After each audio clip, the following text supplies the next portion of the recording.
Hi everyone, very good evening and welcome to the first masterclass of GenAI Hackathon. I am Shweta and I am really thrilled to see all of you joining us today.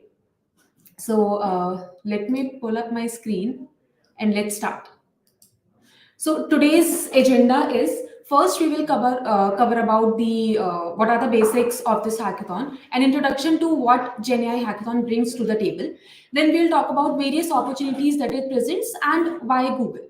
Next, we will move on to Vertex AI, generative AI, and its use cases. And in the last, the one thing that everyone is talking about, Gemini and its use cases. So let's first take a moment to understand what this hackathon is all about. So the GenAI Hackathon APEC edition is not just a competition, it is your chance to revolutionize AI solutions for your region. You can dive into various real world challenges across various industries, for example, banking and financial services, manufacturing, retail and e commerce, media and entertainment, and then open innovation. And through this, you can build cutting edge applications using various tools such as Vertex AI, Duet AI, Gen AI, App Builder, and many more. So whether you are a seasoned developer or you are just starting out, this is your opportunity to learn, collaborate, and create something that is truly remarkable and create a difference in the real world. So moving forward, let's take a look at the few problem statements that we have here. So the first sector is banking and financial services. And you can visit the website for more information. But just to mention a few use cases that can be presented here is, let's say, fraud detection. Then you can build something around customer service automation or personalized financial advice. I mean, who doesn't want that, right? Second, we can move on to is retail and e-commerce, where the use cases includes, let's say, immersive shopping experiences using AR, VR in that, or pattern analysis and fraud detection, and inventory management, etc. Next, we have is manufacturing, which includes certain use cases such as smart logistics, that is shipment tracking and inventory, then automated quality control, optimized production planning, and so on. Similarly, we have many use cases for media and entertainment as well, which includes personalized content recommendations, then interactive storytelling, automated content creation, and so on. And the last problem statement that we have is open innovation. For the use cases includes explainable AI and addressing global challenges. So, for one important thing to note here today is that currently we are in the idea submission phase. So, make sure that the registration deadline for GenAI Hackathon is 8th of March. So, you register. Your team member, whoever is there to support you, also registers and you submit your solution before the deadline. So, for today's session, we have two very special speakers with us. I am very honored to first introduce Miss Abirami. She is the lead developer advocate at Google. She has over 17 years of industry experience in leading delivery of high performing, scalable, cost effective solutions for data management applications, simplifying business solutions with technology, and so on. As a developer advocate leader in Google, she helps developers, customers, startups to drive innovation, learning, adoption, and excellence. Next, we also have with us Mr. Bhushan. He is the AI consultant at Google. He has over 12 years of industry experience and a PhD in fingerprint biometrics. As an AI consultant, he breaks down complex AI concepts into understandable terms and will definitely help you today to learn how to integrate AI seamlessly into the existing workflows, which ensures smooth adoption and maximize efficiency. So let's welcome our speakers. Over to you.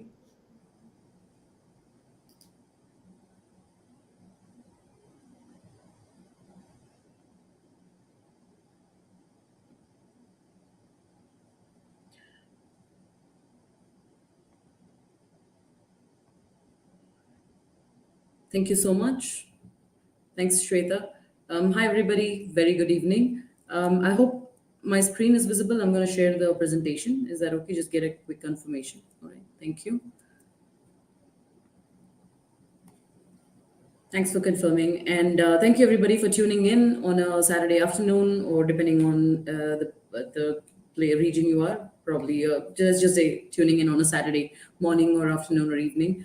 But this is really exciting because not only is it helping us apply the technologies or everything that's new today hands on, but it is also helping us think outside the box and also bring cutting edge technologies from Google Cloud and put the pieces together and solve your business problems for your idea, product, company, organization, or for yourself. Right. So this is really exciting time.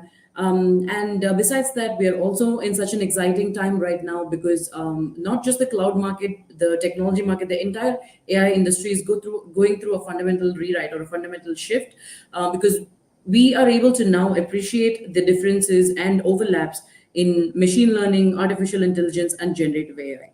We have gone from the point of training or teaching the machine what to do to the point of asking the machine to do something like create something or summarize something or generate an image or identify the summary of this video or just identify this particular object in this entire video, and so on and so forth. So we started from training the model, providing the data for the for the training process, and making sure you're able to parameterize that, making sure you're able to fine tune or any relevant the changes that you need to make in your model to train the machine to do something to the point where you're using it, sometimes as it is, and sometimes fine tuned to your specific use case and ask the machine to do something for you.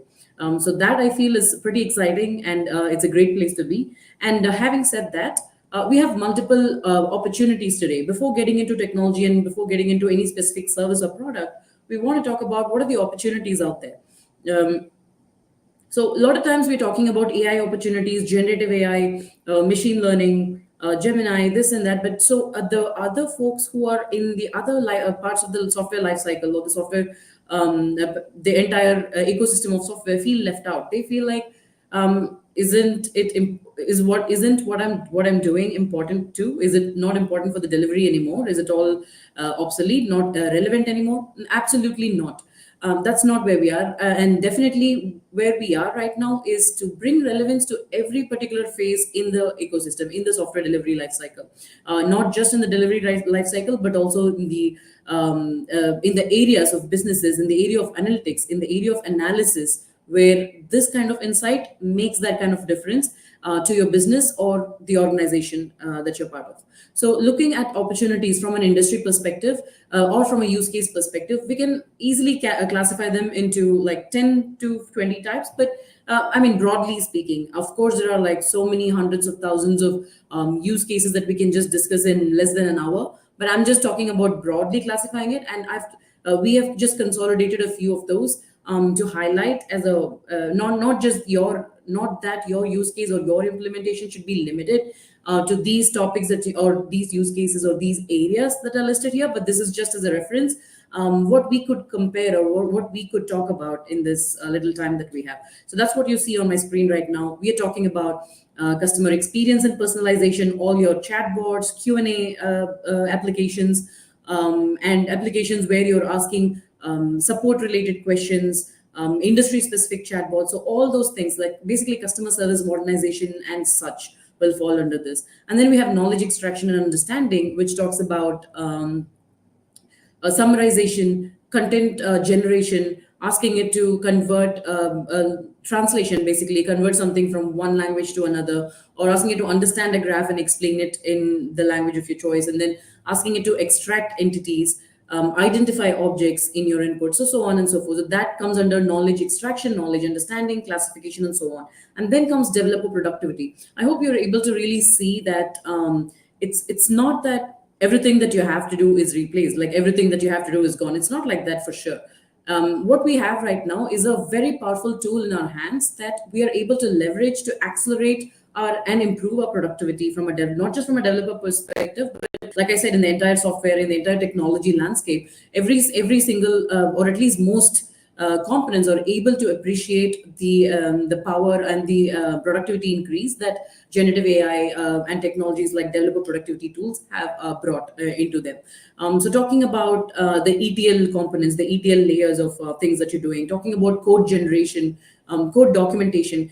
So I used to remember a time where even 1.5 years ago, I used to build an application, something that the community has to use and internally we have to use. And I'll not put it in the repository or commit to push it to the repository for a long time, because I would still feel that it's not ready. The code is not up to at least are not up to the standards, and not because the coding comments are not there. Probably have not done the required formatting, because we are in this drill and I have to quickly complete it. So I'll just take some time, probably a week after there's something is developed, to put in all these things in place, write the code comments and other things. But now, if you come to think of it, with the help of these technologies, I'm able to incorporate such nitty-gritties right when I'm developing, or even in the design phase for that matter. I have everything cut out, everything bootstrapped, everything laid out for me, and then later I just go in there and add some like really productive use of my time. For example, just put in the business functionality, or something that makes the use case or the functionality that I'm building stand out, right? So those things are taken care of. Like, let's say, where I used to spend a week beautifying the code or adding comments and making it more understandable, now it just happens in a matter of a few minutes. The comments get generated in a very meaningful way, not just like, okay, this is what this method does. It goes into your code, it goes into what it does, it just summarizes. So that's really brilliant from a developer perspective. That's like productivity at its peak, right? This is just one example. There's obviously so many more things. I always get carried away by certain things that I can closely associate with or recently associated with. So that's why you heard about it.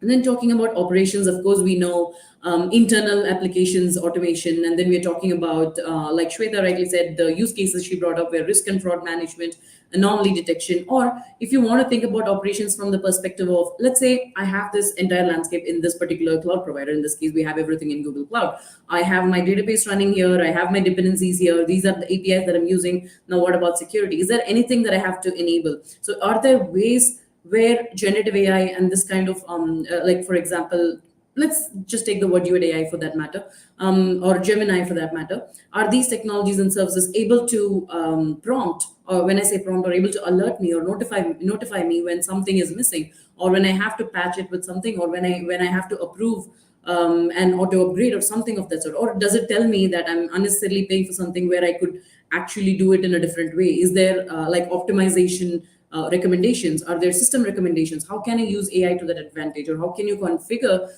these models to work to your advantage? So that's what comes under operations. And then, of course, we have industrial automation and robotics. I don't even have to talk about this. I believe, or at least I hope, a lot of your use cases come in from this category, because it will be really cool to see real world demos where you bring in not just doing machine learning stuff, not just doing generative AI stuff, but put the pieces together into the real world where you are in touch with what the things around you. Making things around you work will make it look alive, right? So that's probably one of the things that you may want to focus on. I'm not saying that you should build only in this. I'm just personally excited to see what people come up with in this hackathon in this particular area, because I'm really excited to see how we can connect generative AI and make things around us come alive. Moving on. So now we have spoke about how exciting it is to talk about generative AI, Gemini, and what we have right now in terms of opportunities. All right, all that is okay. So what do I have in my hands right now? What am I building with? Of course, we're going to talk about a lot of from Google Cloud AI services, AI products, and everything that we can use to bring our applications to life, or our use cases to life. But why? Why Google? A deep history of research and innovation, as you all already know. We'll see that in a few seconds in the next slide as well. And we have a deeply integrated portfolio. Basically, what I mean by deeply integrated is the technology, the industry use case, and the opportunities are all deeply integrated within the product itself, which you will see in a few minutes from now, where we'll showcase how within the product you'll be able to see how can I use this particular technology or a service from an industry perspective, from a use case perspective, from a task perspective. So that level of differentiation you have within, which is integrated within the product. So that's something that's really useful when you're actually building out with technology for your business use cases. And then the third one that is highlighted here is the foundation of enterprise readiness. Like you already know, we already have and been using these planet scale applications, which are powered by some of our existing Google Cloud technologies. And these are all planet scale applications, like I'm repeating myself, but they have been tested and proven, and everybody's already using that. And you know the amount of data governance governance, security and compliance and safety and responsibility that has gone into each and every one of this product, and that is carried over to our services that are made available in Google Cloud as well. And like I said, why the deep history of research and innovation is what is being shown right here, starting from the times of transformers, which was first open sourced by Google back in the day, and then moving into what we have right now. It's just it's only showing till 2023 because we have a lot more to come in 2024. Even what we have covered so far is not listed here. That doesn't mean there's like that doesn't mean that it's not of importance. It is very critical and very important. It's just that there's only so much room here, and also there's a lot more to come. So we don't want to limit a whole year and say this is where we are. So that's why it's left open-ended over there. But just understand that these things already existed.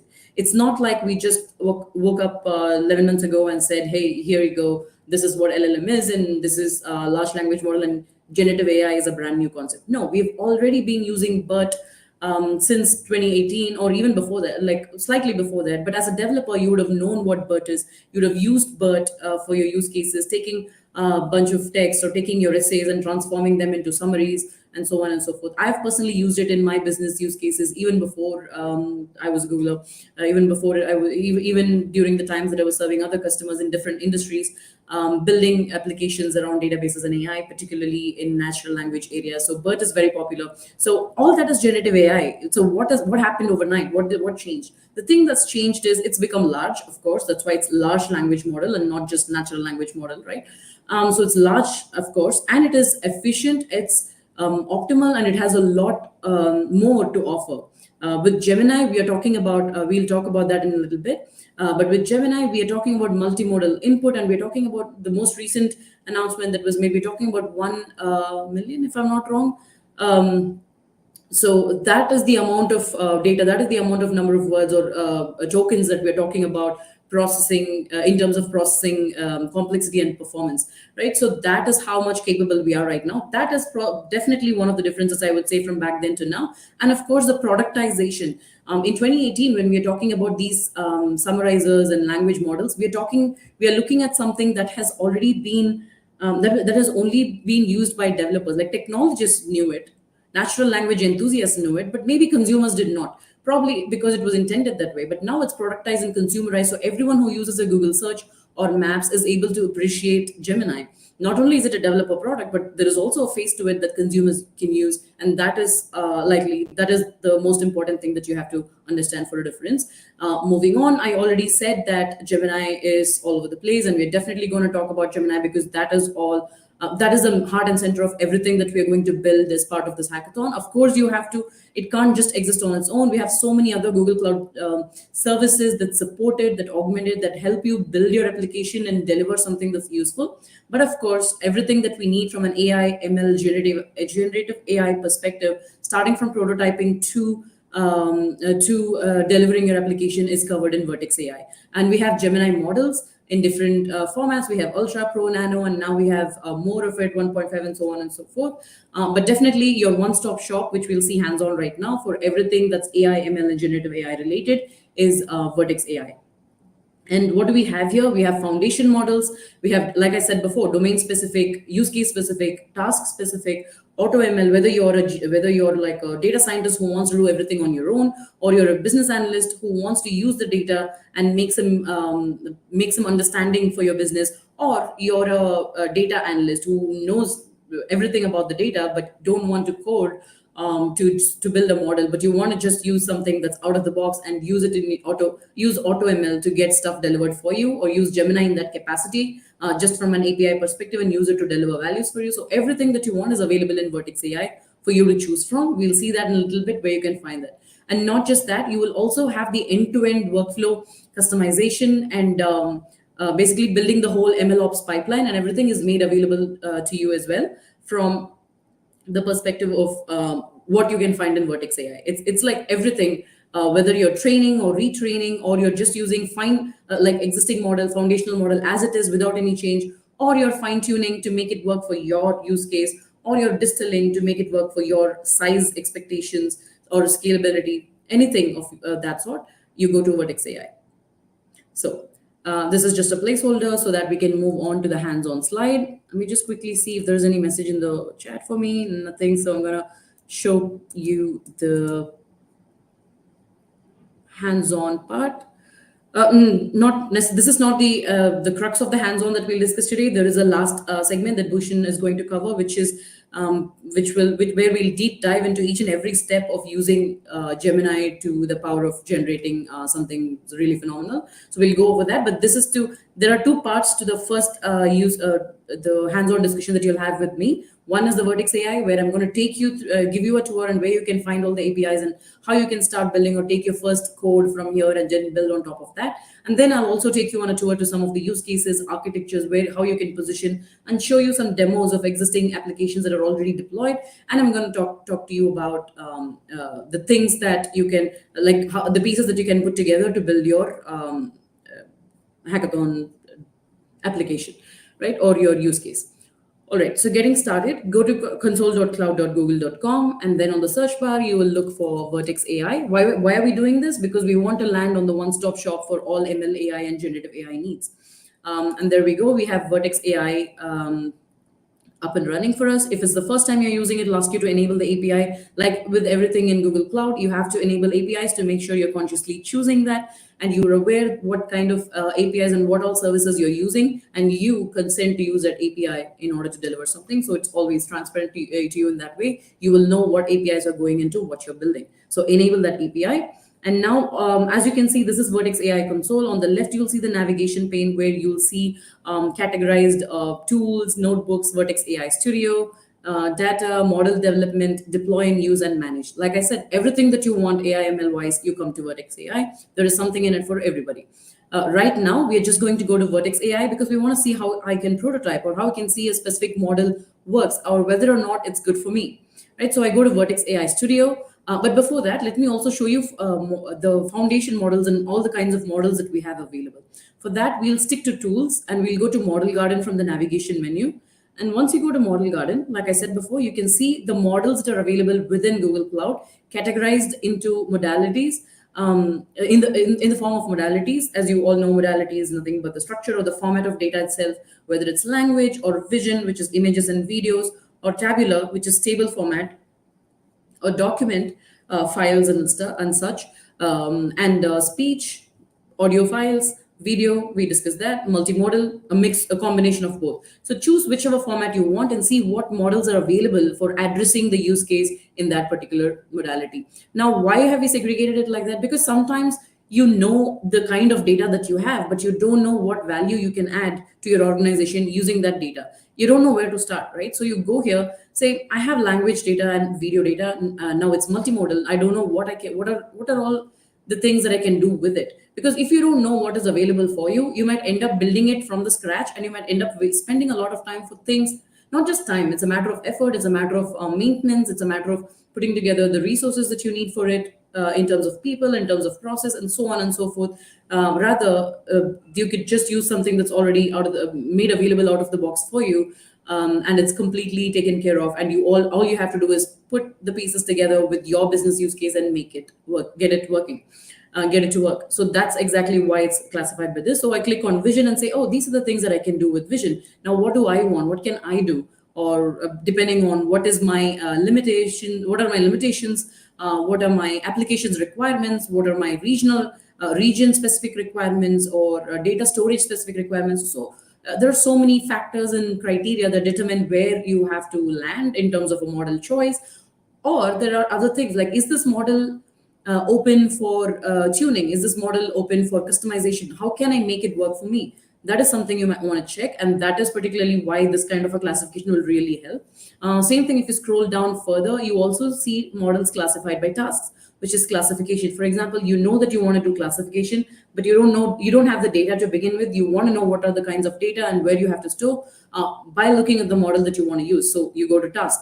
Or for that matter, there are so many different tasks, like whether you want to do detection or you want to embed something and say, I want to say store the images in the form of embeddings, because I don't want to pay for cloud storage for that matter. Instead, I would just store everything as embeddings in BigQuery and do what I want there. Totally up to you. It's your call. So that's exactly why it's also divided by tasks. So you know what you want to do and you pick the model that works for you. All right. So that is what you have in modality. So go here to Model Garden to just not slice and dice, to just filter through and see what will work for you. Now, is it like a boutique of things? Yes, it is a boutique of things. Vertex AI is a boutique of things, but does it mean that you can only use what is there? No, you can totally come up with everything that you built from the scratch and use Vertex AI to deploy and put the pieces together here. Definitely, you can do that. Explore Vertex AI. Particularly under notebooks, if you fall under the category of a data scientist who wants to build on their own, but then use Vertex AI for the operations. Or if you're a data analyst, you just want to make sure your data is labeled or is supervised, and you want to make sure the data sets are all fine, and you have the feature store and everything in place, and you want to do some parameter tuning and stuff like that, go to data. If you want to build, train, experiment, and deploy your existing models, go to model development and deploy and use, so on and so forth. What we're going to look at right now is specific to Vertex AI Studio. Let me click that. So I want you to see the options that you have here.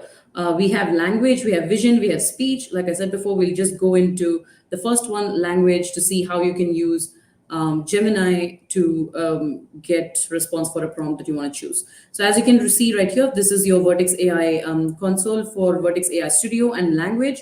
And you have the prompt text box here where you can enter your prompt placeholder. You also have structured. The difference is that you provide a context in structure, so that it's kind of like a sample RAG, retrieval augmentation, but it's not really that. It's just you provide a context, you provide an example of this is my sample prompt input and this is what my output to look like.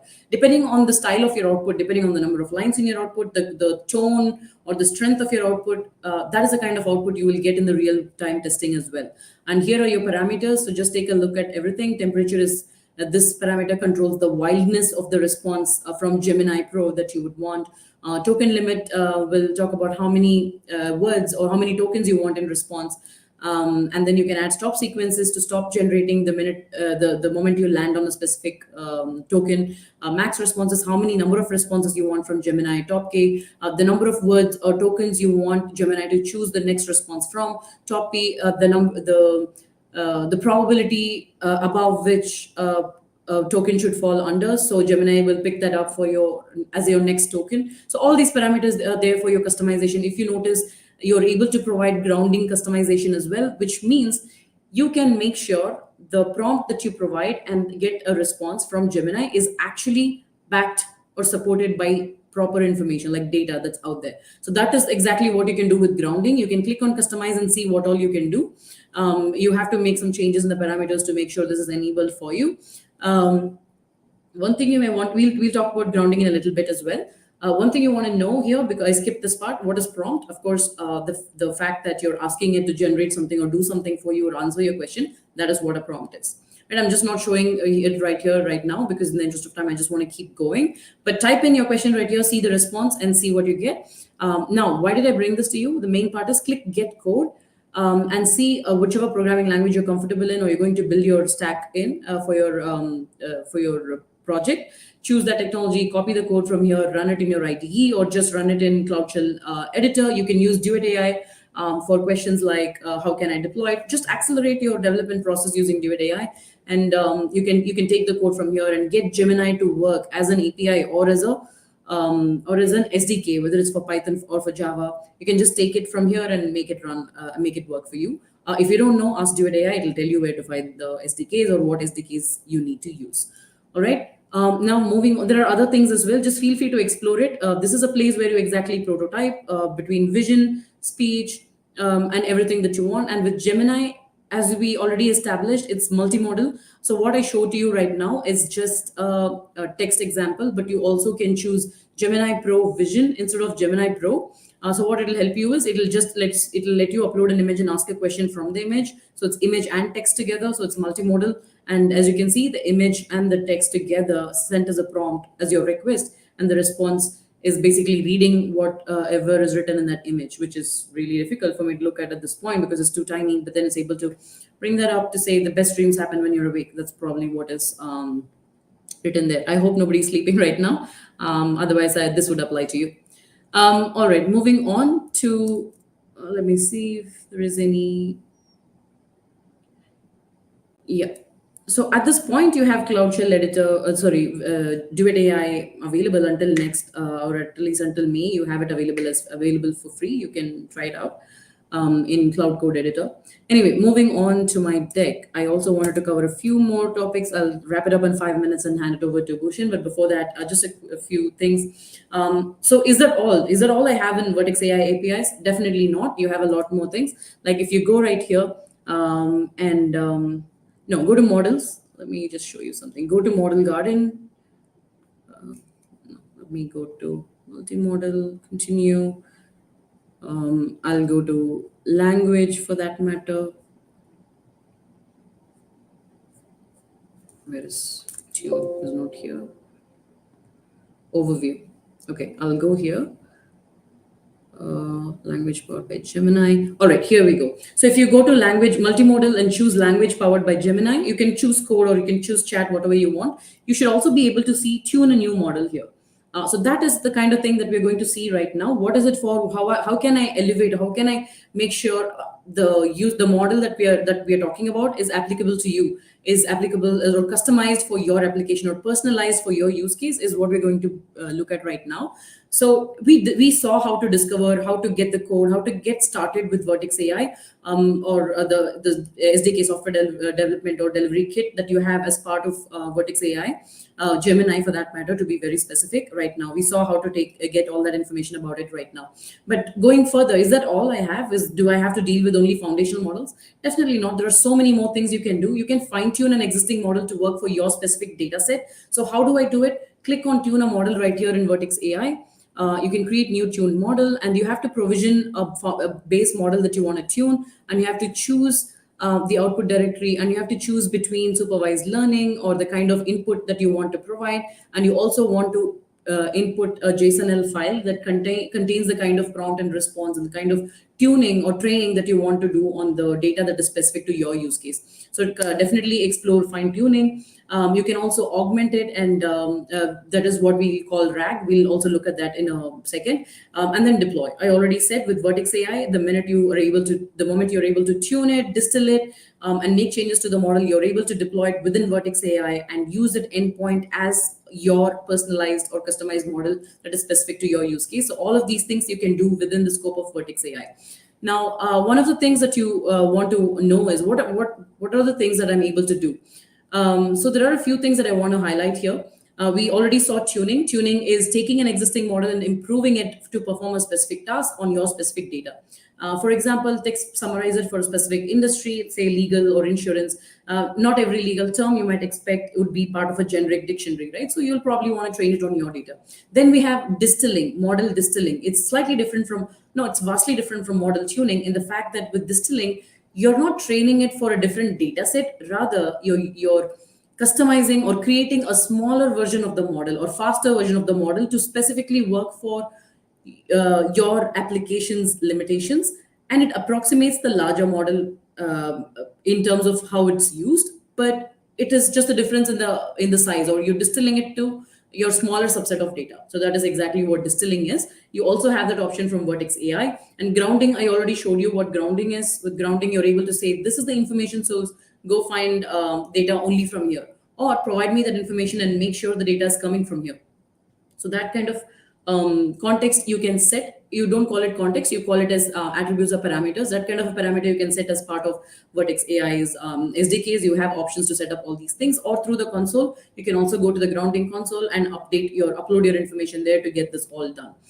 So grounding will help in a way that your response from Gemini is not just creative, not just linguistically sound, but also accurate.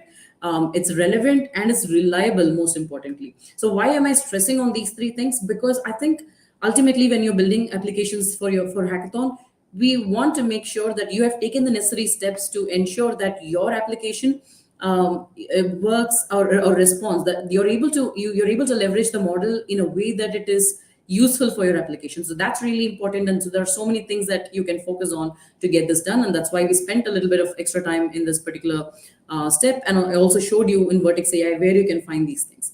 Right, common use cases, we have already gone over that. Summarization, tabular data, code understanding, API interactions, entity extraction, image object detection, image generation, code translations, so on and so forth.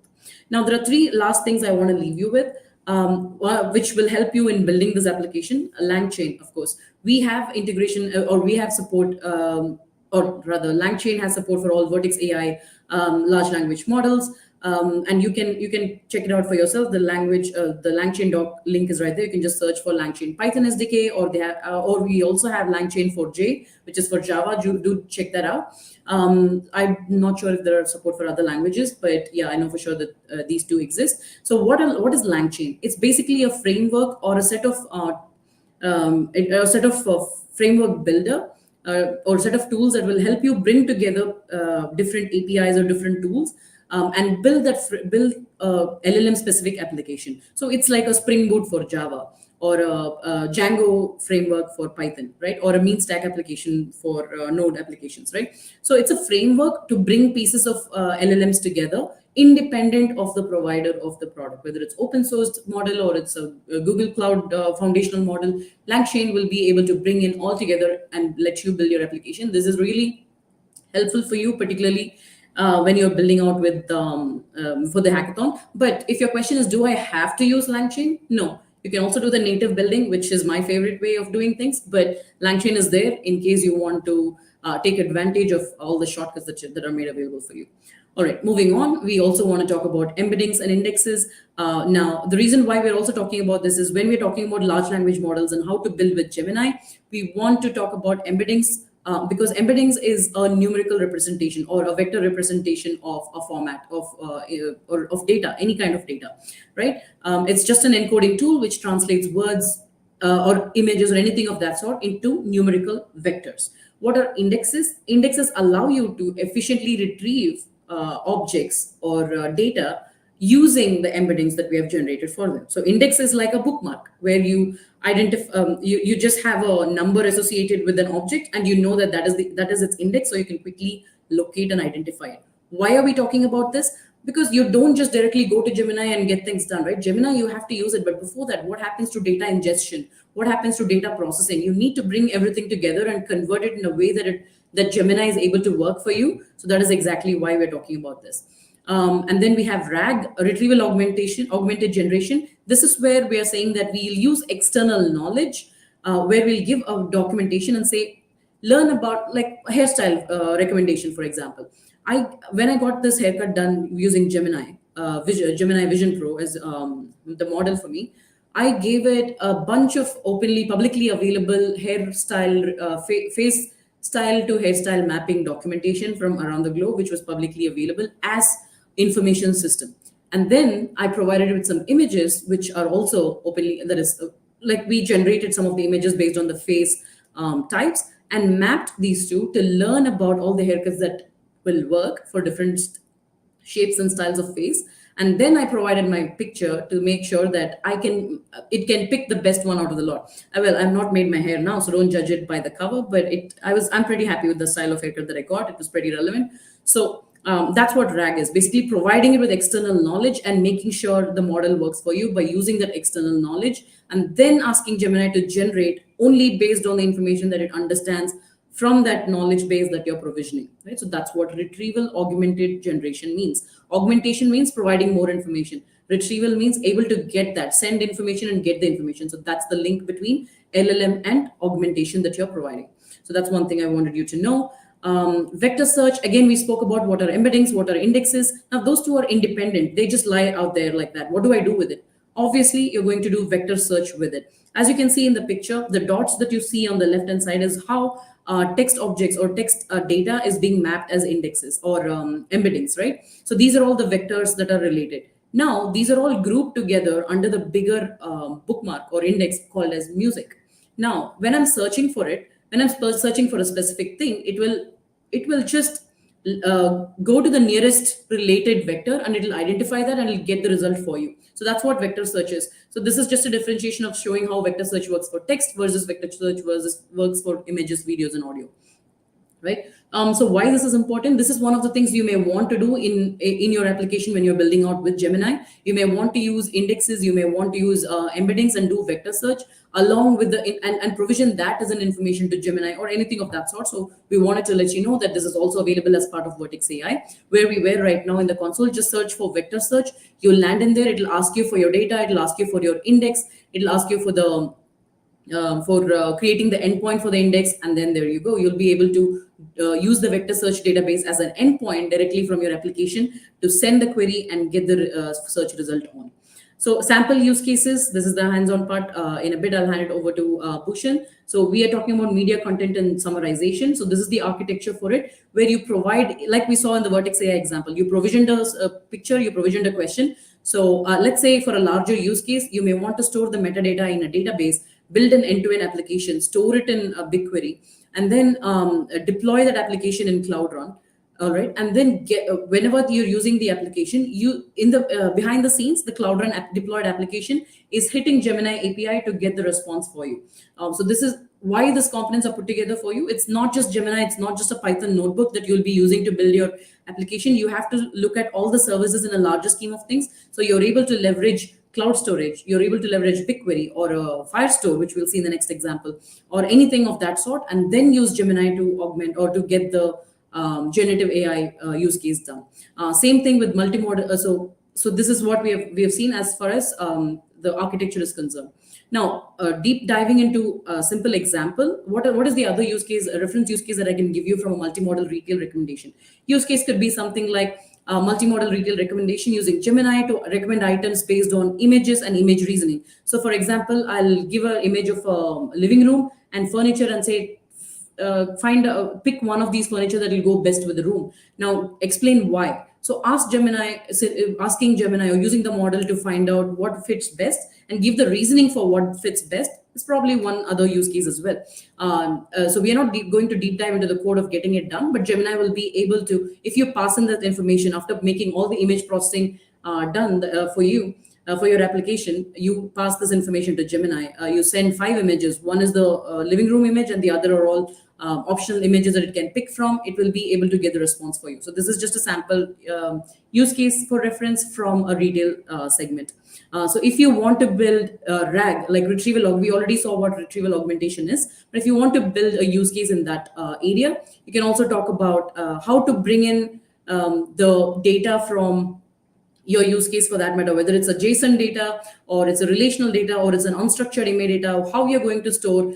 In this case, the architecture is showing you an example of data coming in from the user stored in document database, and then that is being converted to embeddings. And then there's a vector search happening in the background. And in between this, there is also a call to Gemini to or large language model to make sure that the response is stored in the document DB. And of course, the developer is building it. If you see down up, the developer is building it and exposing it as an API using Cloud Run. And there is a link to this repository as well. I'll make sure the link is sent to you in the comments so you can go through the architecture and also go through how to build it. The entire repository is there so you can learn for yourself. We are using large language model to read. I don't have time right now to show the demo of the app. Or maybe I can show that really quickly because that is important to give you an idea of how you can actually build with LLMs and all these Google Cloud services that we saw. So as you can see, this is a web application that is deployed in Cloud Run. It is built with a Firestore as a document database behind the scenes. It is using Gemini to send the prompt, get the response. Of course, this is not multimodal. This is only text-based. What exactly we are using behind the scenes is there is a large information data source that is being given as the knowledge base, and we are using RAG in order to implement that. And the response to this is coming in through Gemini. So this is just a small application that was built using all the components that we discussed so far, and that's something that I wanted to highlight. This is one use case that you can use as reference for building your use case. And with this, I want to hand it over to Bhushan to go over a similar RAG-oriented, but for multimodal use case. But this time we'll deep dive into the code part because that's more important for you to understand. Now that we have seen all the large scheme of things as an overview, let's get into the detail level of coding or implementation that you'll have to do to use Gemini. Over to you, Bhushan. Hey, thank you, Abhi. I'm sharing my screen and let me know once you're able to see it. Is it visible? Yes. Thank you. So let's have a deep dive on RAG-based applications. So by doing this hackathon, there could be many exciting ideas that you might be thinking about. We know a lot of world's data is scattered around in an unstructured manner, and you want to have some kind of an ability for your end user in order to easily access that data, right? So the RAG is a very good technique that you can use to have your unstructured data, put it in some of the vector source or some vector databases in an embedding format, and then help your end users to retrieve these applications. Now, how to do that? Imagine you have, for sake of simplicity, you have a lot of documents, data, and everything, right? And you want to quickly develop an applications as a prototype. So there is one option that I would love to suggest you is, if you go, Abhi has discussed so many uh, Google's product. One of a very interesting product that I would recommend you to see is Vectors Search, Vertex AI Search and Conversation. So if you go and Vertex AI Search and Conversation, you'll, few clicks, you can decide like, I want to build a search application or chat application, recommendation, or I want to create an agent. And this is so beautiful that with few clicks you will be able to ingest all your document. It will take care of all your RAG pipeline, right from taking a document, chunking them, creating embeddings out of it, put it in a store, and with no time you will be able to retrieve it. And there would be nice APIs that you can use and that you can leverage in the application. So at a one way, this is like an kind of a no code kind of thing. With few clicks, with like in few minutes, you will have your app running after ingesting on your custom data, right? On the other side, I know there would be few people who would be saying that, no, I want like in full control on my application. So I will decide the entire RAG pipeline and every component. I want a full control because I want to develop some custom application which I want to show them the differentiator compared to what others are building, right? So I'll be showing you, how can you do those things, uh, you know, with you. Just remember that when you build your application, make sure that it's in hackathon, and obviously there would be some rules. And when similar kind of use cases and similar kind of an applications will come, people will see that how the application is done. Like, is your application really scaling, or it is just running right now in a local notebook, right? What is the latency of your application now? How many QPS that you're supporting, and what is the cost and all other aspect, right? So think these factors into consideration when you build an app. So let's move straight away to a notebook, and I'm gonna discuss a very interesting use case with you. And this is a multimodal RAG use case. Okay.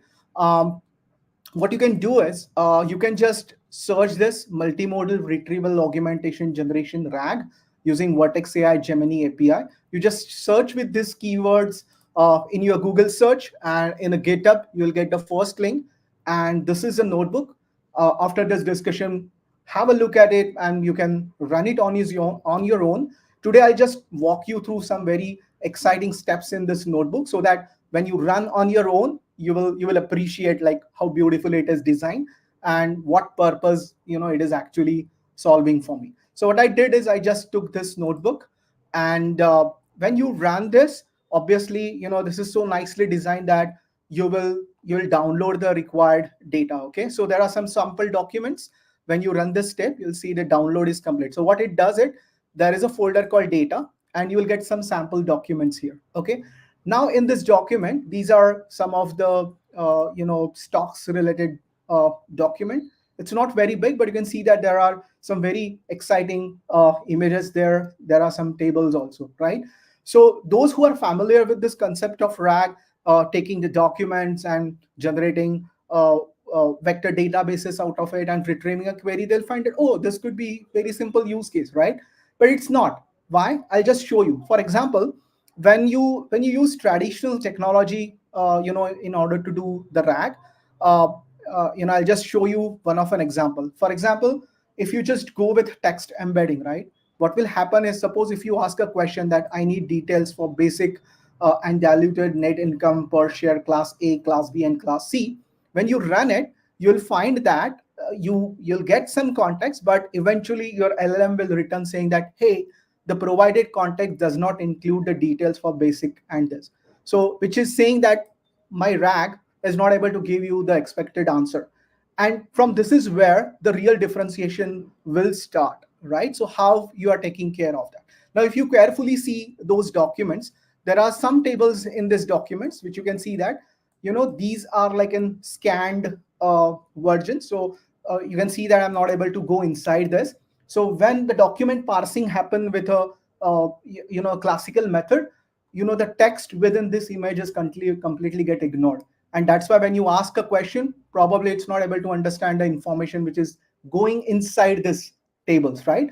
So this is, and there could be many use cases where you will have this kind of a requirement where there is an image and you want an interpretation from that image, like what is going on in this image. Or there could be a requirement that there is a text which is embedded inside the image and you want that information to be also accessed. So how can you do that? So a Gemini Pro multimodal will help you in this case. So let me walk you through this. I hope you understood what is the rationale behind going this notebook. I have also shared how can you run it. So I'll just quickly show you some of the very important uh, steps in this notebook.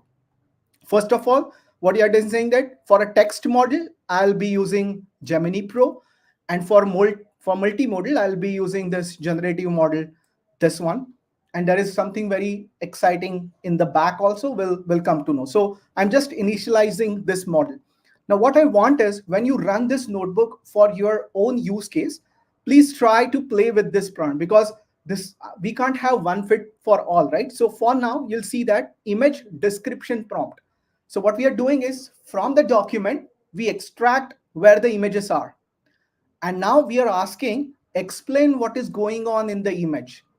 If it is a table, extract all elements in a table. If it is a graph, explain the findings in the graph. And do not include any numbers that are not mentioned in an image. Yeah, obviously, this is something that you are instructing LLM saying that, hey, I don't hallucinate, like which is not there, just don't do it, right? So when you run this notebook, be very careful of this prompt because the kind of an images that we have in a document, we did it. So make sure that you play with this. Okay. So this is about description of the images, right? And what you do is when you run this, it is going to call a function called get document metadata. So I'll just little bit deep dive into this function to tell you what is going on in the back.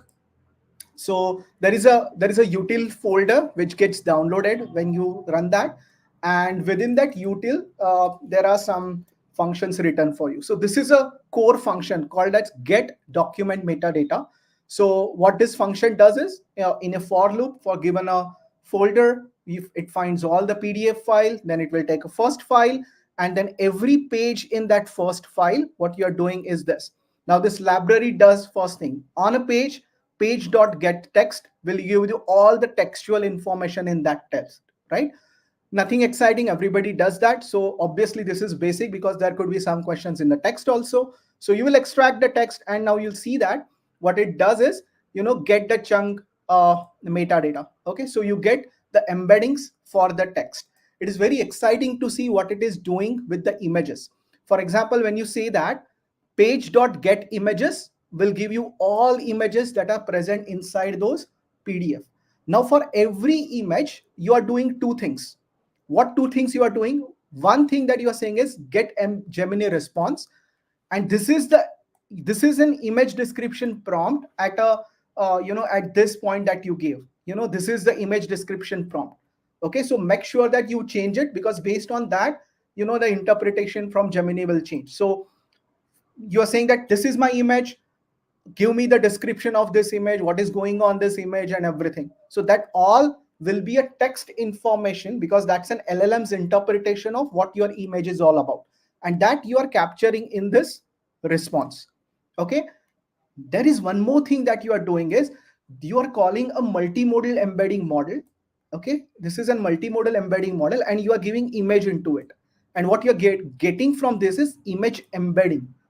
Okay, so look at the the technique used to enrich this. So we got a plain text, we got an interpretation of image, plus we want to know what is there inside an image, so that you got in an image embedding kind of. So three things that we gather, and when you run it, eventually you are creating a text metadata and image metadata. So this will be executed in a for loop for every page, for every file that you have. And when you run it, you will see these things. What it is returning for you is two pandas data frame. So if you run it, see text metadata, this is a pandas data frame which is talking about what is the text. And again, dependent upon your document checks, this is all are your text that you have expressed, and these are an embeddings of your text. Similarly, for image data frame, you will see that what you are extracting image description. From where this image description came? From your Gemini Vision Pro model. How it came? From the description prompt that you gave. And there is one more thing called multimodal embedding. This embedding came from an image embedding model. Okay, so what you have is, you have an image, you have a multimodal embedding from image only, and you have text embeddings also. So now when you run this, so let's see how it makes the difference. Okay, now you come here. This is your query. What are you doing is, initially you are just saying that get me similar text from the query. What you are passing is only a text embedding chunk and your text metadata. So the what you're doing is, this is your retrieval. These are chunk 1, chunk 2, and chunk 3. Obviously, the query that we have asked, there's nothing about that within the document. So the answer that you got, what's saying that the context is not having that. But the beauty is, now what you can do is search similar images with text query. Now, here what you are doing is, I need details for basic all the things. So your query is this, and now what you're saying is, in the column name, you're saying that text embedding from image description. Now you understand this. So here the text embedding from image description, there is still text, and you are passing a text, and now you are finding that. And here is a hit that you got, and this hit is based on the description of the image and with the query. And straight away you could see the difference, that what the traditional rag was all about and what value add this is going to be. You can give one more step ahead also. Now, if you ask this question, you'll see that now you are getting a beautiful answer that is coming up, right?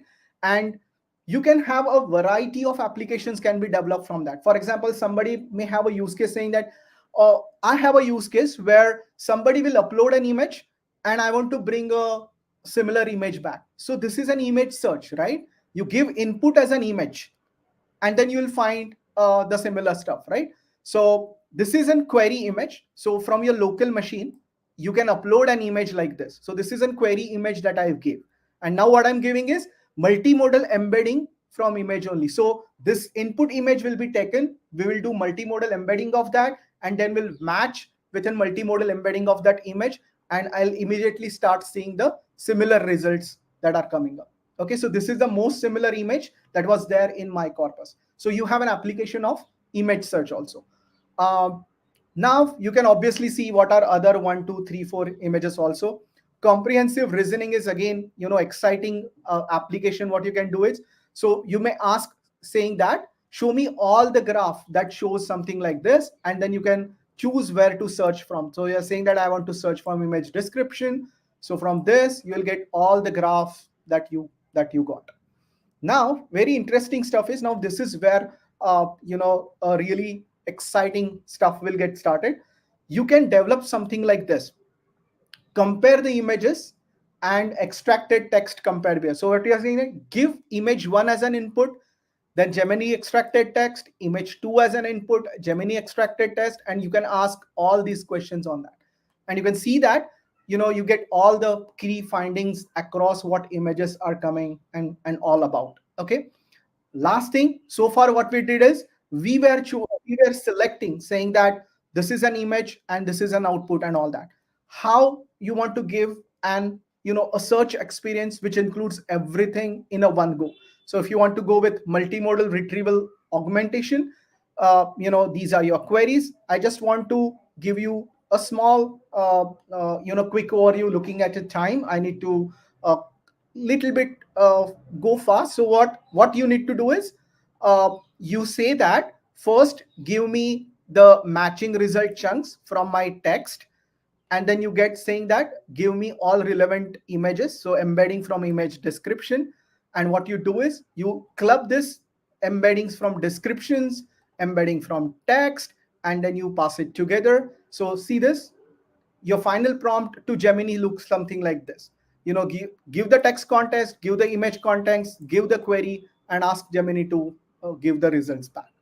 And this is how the matching results is all about. I hope this notebook give you an idea that how you can add a delta improvement what everybody will do, and this could be a real differentiator. So if you're thinking as your use case as a RAG, why don't you think about multimodal RAG, and definitely come up with some of the differentiator compared to other participants in the hackathon. So I hope you liked it. I'll just stop sharing. We'll see how we are in terms of time. Uh, I think we are good. Over to Shweta or Abirami. Who? Shweta, maybe. Yeah. Okay, all right. So, thank you so much, Abirami and Bhushan. It was an amazing session, and taking out time to sharing your expertise and setting the stage for our participants for an amazing hackathon journey. So, thank you so much, guys, again. Next, so I think now everyone is fueled up, and we all are ready to present our solutions to the world. Remember, so this hackathon is all about pushing your limits, learning from each other, and then creating something truly impactful. For the next step, I'll just quickly present my screen to take you through once you register what happens next. So here, so as I have, is my screen visible? Yes. Okay. So as I've already registered, this is what your personalized dashboard will look like. Your first step is form a team if you have not yet.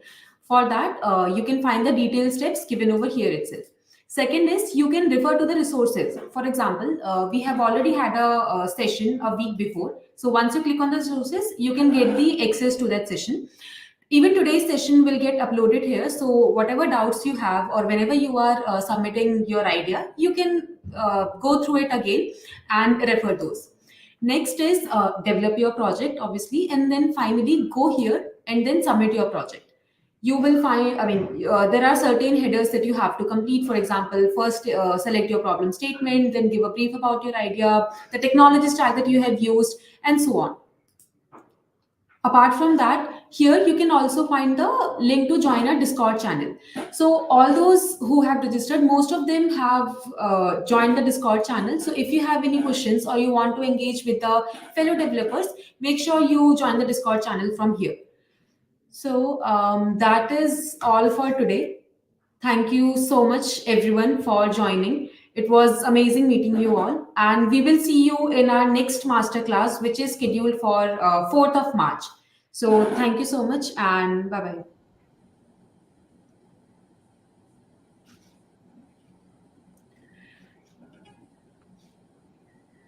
Thanks, Shweta. Just share those two links if you can. Yes, yes, sure. Thank you. Bye. Bye bye.